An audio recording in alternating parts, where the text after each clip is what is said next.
Jean-Claude Van Damme walked through the door of a gym, and the biggest guy in the room looked at him and laughed. "Is that it?" he sneered. "Is this kid going to beat me?" No one could have predicted what was about to happen, because the man who stood before Van Damme that day was more than just an opponent. He was Belgium's most feared fighter at the time, a 130-kilogram mass of muscle, with a broken nose and a face that bore the scars of years of broken bones. In short, he looked terrifying. His name was Mark Devos. The gym owner was also the master of the ring, and he set the rules. Van Damme, on the other hand, was a 22-year-old, slender, flexible young man. He had a background in dance. He was a karate champion, but in Mark's eyes, he wasn't a rival to be feared. The only difference in the match seemed to be weight, and Van Damme was losing this fight from the start. Everyone in the room thought so. Everyone, all the athletes. That's exactly why Van Damme seemed to have no chance. But what happened in the next 8 seconds left no one in that gym thinking the same way again. Not just Mark, everyone. Brussels, Belgium, March 1979, Wednesday afternoon, 3:30 p.m. When you descend to the basement of an old textile warehouse on Rue du Marché, you come face to face with a heavy iron door. There's no sign on it, just an iron knocker, a lock, and mud pooling on the floor. Behind that door beats the heart of Belgium's fighting world at that time. This is Devos' gym. It has no official name, and it doesn't need one. Fame has found its way here on its own. The interior is filled with everything in its rawest form. Concrete walls, bare fluorescent tubes, sandbags hanging from iron ropes. The floor isn't covered, just bare wood. Over the years, sweat, blood, and lime have seeped into that wood. With every step you feel something. The floor seems made not just for standing, but for testing you. The air carries the scent of sweat, skin, medicine, and something else. The scent of dominance. The scent of the winner. Mark Devos stands right in the middle of the court. He's been running this gym for 6 years. He's 43 years old, 1.88 meters tall, 130 kilograms. There's a knife scar on the left side of his face, dating back to 1973. They slashed his face with a knife during a street fight. His right ear is partially closed. It's taken too many blows. His hands are massive. The cartilage on each has thickened, turning those hands into machine. Belgian amateur heavyweight champion in 1974, then 1975, then 1976. He spent some time in the Netherlands and won there too. He came back, and now no one challenges him. They can't. No one dares to challenge someone who's already proven himself, right? That's when the door opens. Jean-Claude Van Damme walks in. He's wearing black sweatpants and a white t-shirt. He has a gym bag slung over his shoulder. His hair is slightly tousled and a bit damp. He must have ridden his bike here. His face is youthful and open. He's clean-shaven. He looks as if he's walked in through the wrong door. It's as if he's actually looking for a dance studio. Because back then, Van Damme wasn't a fighter, he was a dancer. He's been into ballet for years. Everyone in that room knows it. One of them whispers. Then another. Quiet laughter. Exchanges of glances. The attempts to embarrass him continue. Isn't it ridiculous to have a ballerina in a fight club? Mark Devos lifts his head. He doesn't move from beside the shelf where he's placed his bag, but his eyes follow Van Damme, from top to bottom, then once more. The corner of his lip curls up. "Is this it?" Mark says, not to anyone in particular, but to the room. "Is this the opponent who's coming?" In that moment, to avoid being overshadowed by that condescension, Van Damme does something. But what was truly shocking wasn't Van Damme's response. It was what he did in that moment. Van Damme stands still. He doesn't put the bag down. He stares directly at Mark the whole time. He doesn't wait. He doesn't look away. He just stares calmly, as if there were a solved equation in front of him rather than a question mark. "Yes," says Van Damme. "I'm the one you've been waiting for." Mark laughed. He really laughed. His shoulders shook. Everyone else in the gym laughed along with him. Someone stepped away from the wall. Someone set down the sandbag. 12, maybe 15 people. They all started watching. Everyone expected Mark to win the upcoming match. I could even say they knew it. Van Damme set his bag down in the corner. He adjusted his sweatpants. He warmed up lightly. Ankle rotations, knee circles. Every movement was clean, fluid, silent. Traces of his dance training were evident everywhere. But he didn't carry it like a weakness. He carried it like a tool. The more fluidly you perform a movement, the more it shows how skilled you are at that task. Van Damme was performing his warm-up movements with great mastery. No one thought he could beat Mark, the master fighter. Mark stepped forward. He crossed his arms. That classic stance of the big man, like a wall walking toward you. "Karate Kid," he said. There was condescension in his voice, but also curiosity. "What did they tell you? Why did you come here?" Van Damme didn't answer. He just asked, "Can we spar for a round?" Mark's eyebrow raised. Those around him exchanged glances. Normally, no one here would would ask for something like that outright. There was a hierarchy here. First you watched, you waited, you asked for permission. Did Van Damme not know this, or did he not care? 1 round, Mark asked. How long is a round? 1 minute, said Van Damme. 1 minute is enough. That's exactly when everything changed. Because for the first time, Mark DeVos hesitated. Just for a second, maybe less,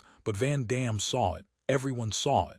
There was something in Mark's eyes like a ledger. He was sizing up the man in front of him, his height, his weight, his stance, and then he quickly closed that ledger. All right, said Mark, I'll finish this in a minute. The rope was pulled. 2 men stepped forward. One prepared to hold the stopwatch. Every sound in the hall fell silent. Even the swaying of the sandbags seemed to stop. Even the towel swinging in the hall was held still. That's how much importance was placed on this match. The man next to Mark, the armed Tomas, leaned over and whispered to Van Damme, "He'll take you down. Get out now." Van Damme didn't turn his head. He just adjusted his shoulder slightly. With a nonchalant shrug, he'd given his answer. They took their positions. Mark stood with his feet apart, covering the space. His feet were planted on the ground, his weight shifted forward. Years of confidence. He was drawing on years of experience. His arms were raised, his fists clenched, but that clenching was a bit too tight. Van Damme stood differently. His hands were looser. His knee was slightly bent. His weight was evenly distributed. That balance, derived from a ballet stance, was natural, instinctive. No one can teach it. You either have it or you don't. You can only learn where to let your body go completely free while dancing. Tomas pressed the stopwatch button and shouted, "Go," in a loud voice. Mark took the first step. You haven't seen the biggest surprise yet, because Van Damme didn't back down. Mark took a step to the left. It was a test strike. He wanted to gauge Van Damme's balance and speed. Not slow, but not at full speed either. He was feeling him out. He knew how young fighters reacted. They either froze or backed away. Both meant giving up control. Van Damme did neither. He turned. A small step forward and to the left outside Mark's fist. Millimeter perfect. The fist passed through empty space. Van Damme's right hand was right next to Mark's elbow at that moment. No contact, but it was there. Distance control, spatial awareness. Mark hadn't expected this. He took another step, this time to set up the right hook. He was executing a major tactical move. He had won the championship in 1974 with that hook. The shoulder rotation was perfect. His wrist seemed unbreakable. Unfortunately, Van Damme wasn't there. He had leaned forward. The hook went right over him. Van Damme's feet were glued to the floor, his body bent, his balance perfect, as if riding a wave on a surfboard. Right at that moment, a roundhouse kick with the left foot. A mid-height kick, just above Mark's pubic bone. It wasn't about power, it was about speed and precision. The sound was sharp, dry, thud. Mark staggered. He had to take a step to the right. 1 step, 2 steps. He maintained his balance but was shaken. Everyone saw it. The arena held its breath. Wait a minute, don't miss this detail. Because Mark DeVos hadn't taken a single step back up to that point. Tomas glanced at the clock.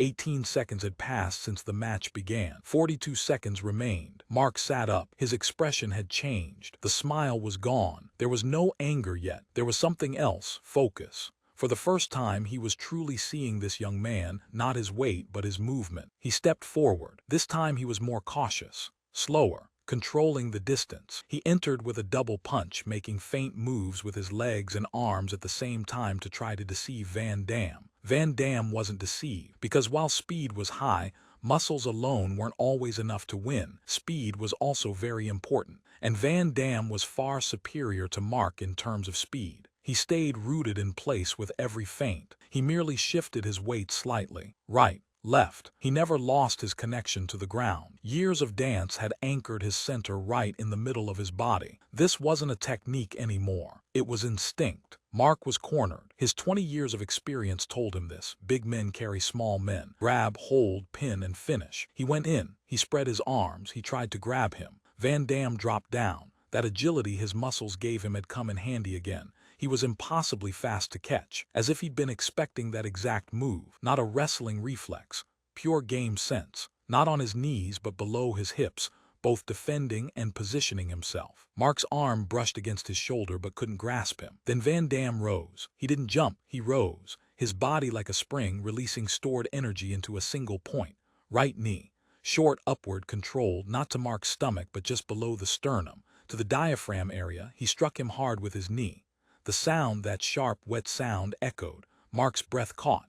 You won't believe it, but Mark DeVos' knees trembled in that moment, for the first time in 6 years. Everyone heard it, not the tremor but the absence of Mark's voice. The 130-pound man was left breathless. His hands went to his stomach. His mouth opened, then closed. His diaphragm was in spasm. He didn't bend his knees. He didn't fall. That was important. Mark was a giant, so he stayed on his feet, but he was drained. Tomas pressed the button. The time was up. In 38 seconds, the room had fallen into silence. Not a single breath could be heard. Tomas looked at the timer. Ridiculously, as if the number might be wrong, someone swallowed. Someone's foot crunched on the floor. Van Damme took a step back, one step. He stopped. He looked at Mark. Mark was straightening up slowly, trying to steady his breath. Air was coming in, first shallow, then deep. His face was red, but his eyes were completely different now. "What?" Mark began. His voice came out very thin. He tried again. "What did you do?" Van Damme didn't say anything. He just waited. Mark pointed to that area with his hand above his stomach. "Here,